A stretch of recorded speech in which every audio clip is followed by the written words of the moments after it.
नमस्कार। आज खबरों में दो नाम सुबह से सुर्खियों में हैं। आज चर्चा उन्हीं की करते हैं। विक्रांत मैसी, जाने माने एक्टर, कलाकार, 12th फेल फिल्म के हीरो और हाल ही में साबरमती एक्सप्रेस फिल्म जो आई है उसके भी हीरो। उन विक्रांत मैसी ने आज सुबह सुबह ये ट्वीट कर इंस्टाग्राम पे माफ़ करिएगा पोस्ट कर हैरान कर दिया कि वो रिटायरमेंट ले रहे हैं। वो पोस्ट मैं यहाँ पर आपको दिखाता भी हूँ।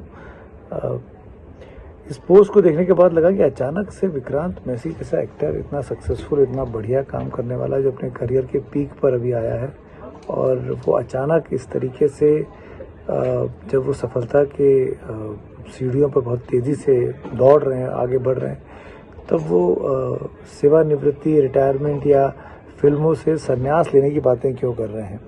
अभी 12th फेल में उनके रोल को बहुत अप्रिशिएट किया गया, पसंद किया गया। कई सारे फिल्म अवार्ड्स में उनको अवार्ड्स मिले हैं, उनको रिकॉग्नाइज़ किया गया बेस्ट एक्टर के तौर पर। फिर अभी साबरमती एक्सप्रेस आई फिल्म लगी हुई है, उस फिल्म में भी उनकी भूमिका, उनकी एक्टिंग को बहुत पसंद किया जा रहा है। आज तो प्रधानमंत्री ने भी वो फिल्म देखी और भी तमाम बीजेपी की लीडरशिप उस फिल्म को देख चुकी है। जी, आज के स्क्रीनिंग पे बस प्राइम मिनिस्टर जी रेडी है। आज माननीय प्रधानमंत्री जी के साथ, तमाम कैबिनेट मिनिस्टर्स के साथ, रक्षा मंत्री भी थे, गृह मंत्री जी भी थे, सब थे। उन सब के साथ ये फिल्म देखने का एक अलग ही अनुभव था। शब्दों में शायद बयान नहीं कर पाऊंगा, क्योंकि अभी भी एक अलग ही नर्वसनेस है। खुशी है एक्चुअली कि इन सब के साथ बैठ के फिल्म देखने का मौका मिला। जैसे मैं पहले से कह रहा हूँ, आज भी दोबारा कहना चाहूंगा देश की जनता से आपके माध्यम से कि प्लीज जाएं अपने सिनेमा घरों में, द साबरमती रिपोर्ट को देखें, अपना प्यार दें। और ये मेरे ख्याल से पर्सनली अगर आप मुझसे पूछें तो मेरी लाइफ का सबसे हाईएस्ट पॉइंट है मेरे करियर में, माननीय प्रधानमंत्री जी के साथ बैठ के फिल्म देखना। Thank you so much. Vikrant से और फिल्म की यूनिट से वो मुलाकात भी कर चुके हैं। इन सब के बीच में जब सब कुछ इतना बढ़िया चल रहा है, इतना पीक पे चल रहा है, तब फिर विक्रांत मैसी ने ये क्यों कह दिया कि वो रिटायरमेंट ले रहे हैं। और उन्होंने जो इंस्टाग्राम पोस्ट लिखा ना, मैं वो पढ़ के सुनाना आपको चाहता हूँ। उस बड़ा इंटरेस्टिंग है वो, और उसमें एक दो शब्द हैं जिसको देख के मुझे लगता है कि इस पर चर्चा करनी सख्त आवश्यकता है। और वो जैसे कि उन्होंने एक जगह लिखा अपने पोस्ट में, मैं वो पढ़ता हूँ आपके लिए। Hello, the last few years and beyond have been phenomenal. I thank each and every one of you for your indelible support. But as I move forward, I realize it's time to recalibrate and go back home as a husband, father and a son, and also as an actor. So coming to 2025, we would meet each other for one last time until time deems right. Last 2 movies and many years of memories. Thank you again for everything and everything in between. Forever indebted. अब ये उनका Insta post था, जिसको देख के साफ कहा जा रहा है कि फिल्मों से शायद फ़िलहाल के लिए ब्रेक ले रहे हैं, रिटायरमेंट ले रहे हैं, या अपनी एइंग को फ़िलहाल स्टॉप कर रहे हैं।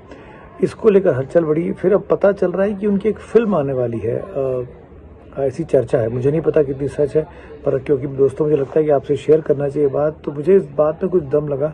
मेरे साथी है न्यूज़ रूम में, उन्होंने मुझे बताया कि एक फ़िल्म आने वाली है जो जिस कैरेक्टर पर 12th फेल बनी थी, मनोज शर्मा, वो जो आईपीएस अधिकारी हैं, वो जब अपने गांव से निकलकर आईपीएस बने, वो कहानी तो आपने 12th फेल में देख ली। लेकिन उसके आईपीएस बनने के पहले के उनका जो जीवन रहा, जब वो जीवन में उनकी चुनौतियां आई हैं, जो आपने कुछ हद तक पहली फिल्म में देखा है, उसी के कुछ और जीवन के पहलू जो है मनोज शर्मा के जीवन के जो छूट गए हैं, शायद उस पर एक प्रीक्वल बन रहा है, नॉट सीक्वल बल्कि 12th फेल का प्रीक्वल। आईएएस बनने के लिए, आईपीएस बनने के लिए क्या तैयारी कर रहे थे, कैसे तैयारी कर रहे थे, क्या कुछ किया। क्योंकि रीस्टार्ट जो शब्द उसमें आता है, रीस्टार्ट का गाना भी है इस नाम से 12th फेल में, तो ऐसा लग रहा है कि शायद उसी तरफ इशारा विक्रांत मैसी कर रहे हैं। आई होप कि ऐसा ही हो। मैं विक्रांत मैसी से मिल चुका हूँ 2-3 बार। बहुत अच्छे कलाकार हैं, बहुत अच्छे इंसान हैं। क्या करेंगे विक्रांत मैसी मुझे नहीं पता, लेकिन विक्रांत मैसी अगर रिटायरमेंट ले रहे हैं तो निजी तौर पर मेरा बहुत बड़ा लॉस है। और कुछ ही कलाकार हैं जिनका मैं एक्टिंग का रिसेंट पास में जो आए हैं उनका मैं फ़ैन हूँ। तो अगर विक्रांत मैसी आ रहे हैं वापस तो बहुत अच्छी बात है। नहीं आ रहे हैं तो नुकसान होने वाला है एक हम सब के लिए। तो एक तो बात विक्रांत मैसी की होगी, और दूसरा नाम आज जो चर्चा में रहा वो था अवध ओझा साहब का। अवध ओझा जाने माने टीचर हैं, IAS की तैयारी कराते हैं, ट्रेनिंग कराते हैं। आज उन्होंने राजनीति की पारी अपनी शुरू की है, आम आदमी पार्टी ज्वाइन की है, अरविंद केजरीवाल ने उनको पार्टी ज्वाइन कराई। और अवध ओझा साहब जो कि शिक्षा के क्षेत्र में जाना माना नाम है, और आज उन्होंने जो बातें कही ज्वाइनिंग के टाइम पे, वो भी ऐसी बातें थी जो इशारा कर रही थी कि वो शिक्षा के क्षेत्र में विकास के लिए, क्रांति लाने के लिए और बढ़ावा करने के लिए उन्होंने आम आदमी पार्टी ज्वाइन किया। आम आदमी पार्टी बार बार कहती है कि शिक्षा के क्षेत्र में जो हमने काम किया, हमारी पार्टी ने काम किया है, वो किसी और ने काम नहीं किया है। खैर, ये तो दिल्ली की जनता तय करेगी, लेकिन सवाल ये है कि क्या अवध ओझा जिनकी राजनीति में आने की पहले से ख्वाहिशें थी, क्योंकि अपने वीडियोस में, अपनी क्लासेस में बोल चुके थे कि मौका मिला तो अगर कहीं से 100-200 करोड़ मिल गए तो इंडिपेंडेंटली ज्वाइन कर लूँगा।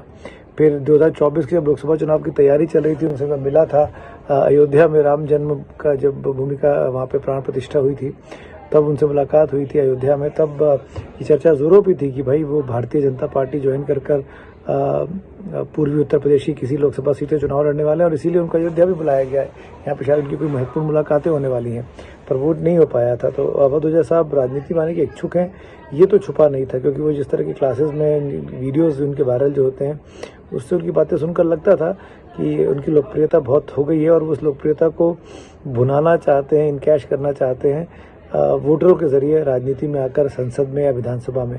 खैर, अब वो दिल्ली आए हैं। दिल्ली में विधानसभा का चुनाव जनवरी के आखिरी हफ्ते में या फरवरी के फर्स्ट वीक में होने वाला है। आम आदमी पार्टी ज्वाइन की है, दिल्ली की सत्तारूढ़ पार्टी है, तो कोशिश तो उनकी यही होगी कि चुनाव लड़ें। और खबरें भी ऐसी आ रही हैं कि मनीष सिसोदिया, जो कि डिप्टी CM रहे हैं, दिल्ली के शिक्षा मंत्री भी रहे हैं, उनकी जो सीट है पटपड़गंज, वो शायद अवध ओझा साहब को मिले। उस इलाके में बहुत बड़ी संख्या में पूर्वोत्तर के इलाके के लोग रहते हैं, ऐसे छात्र रहते हैं जो IAS IPS की तैयारी कर रहे हैं, और उन्हीं की जो तैयारी है, उन्हीं के नाम पर अवध ओझा साहब चुनाव लड़ सकते हैं। और मनीष सिसोदिया, उनकी सीट शायद बदले, वो करावल नगर या फिर जंगपुरा जैसी किसी सीट पे शिफ्ट हो, यहाँ पे थोड़ा सा मुस्लिम बहुल भी वोट हो। तो ये अवध ओझा साहब की बात हुई। लेकिन अवध ओझा साहब को एक चीज़ कहना चाहता हूँ कि अभी तक तो आप एक तरफा बोलते थे और छात्र आपको सुनते थे। अब आप जब राजनीति के मैदान में कूदे हैं, तब आपको चारों तरफ से सुनना पड़ेगा, और आप अगर बोलेंगे तो आप फंस भी सकते हैं, क्योंकि यहाँ बातों का बतंगड़ बनाया जाता है, बाल की खाल निकाली जाती है, और उस पोस्टमार्टम से बचने के लिए आपको पूरी कोशिश करनी चाहिए। आपके मीम्स बनेंगे, आपको सोशल मीडिया पे ट्रोल किया जाएगा, आपके राजनीतिक विरोधी आपको नहीं बख्शेंगे। आपके मैंने वीडियोस देखे हैं अवध साहब, आप पहले नरेंद्र मोदी साहब की बहुत तारीफ़ करते थे, फिर आपने 24 के चुनाव के पहले राहुल गांधी की तारीफ़ करनी शुरू कर दी थी, और अब आपने आम आदमी पार्टी ज्वाइन की है। मुझे नहीं पता आपके मन में क्या चल रहा था, क्यों आपने ये सब किया, पर अगर आप राजनीति में आ रहे हैं, राजनीति में अच्छी और स्वस्थ राजनीति के लिए अच्छे लोगों की ज़रूरत है, पर राजनीति में आना और राजनीतिक मैदान में आके चुनावी पारियां जीतना, ये दो अलग अलग काम है। चुनाव जीतना बहुत टेढ़ी खीर का काम है, पर आपने एक दिल्ली की मजबूत पार्टी चुनी है। आम आदमी पार्टी का वोट बेस काडर बड़ा मजबूत है। उम्मीद करनी चाहिए कि आप जिस मनसूबे के साथ आए हैं राजनीति में, वहाँ पहुँच पाएँ। अभी तक तो आप बच्चों को पढ़ाकर शुभकामनाएं देते थे, ऑल द बेस्ट बोलते थे कि पेपर अच्छा लिखो जाके। आज हमारी ऑल द बेस्ट आप ले लीजिए, आपको इसकी सख्त ज़रूरत पड़ने वाली है। अगर आप पटपड़गंज की सीट पर चुनाव लड़ने वाले हैं तो ये बहुत टफ सीट है। मनीष सिसोदिया जैसा पॉपुलर नेता भी बहुत ही कम मार्जिन से वहाँ पर पिछला चुनाव जीता था। बाकी तो अब आपकी और आप अरविंद केजरीवाल और मनीष सिसोदिया की पार्टी में आप हैं, आपको आपका साथ मिला है। आई होप कि ये साथ लंबा चले, लंबा टिके। धन्यवाद।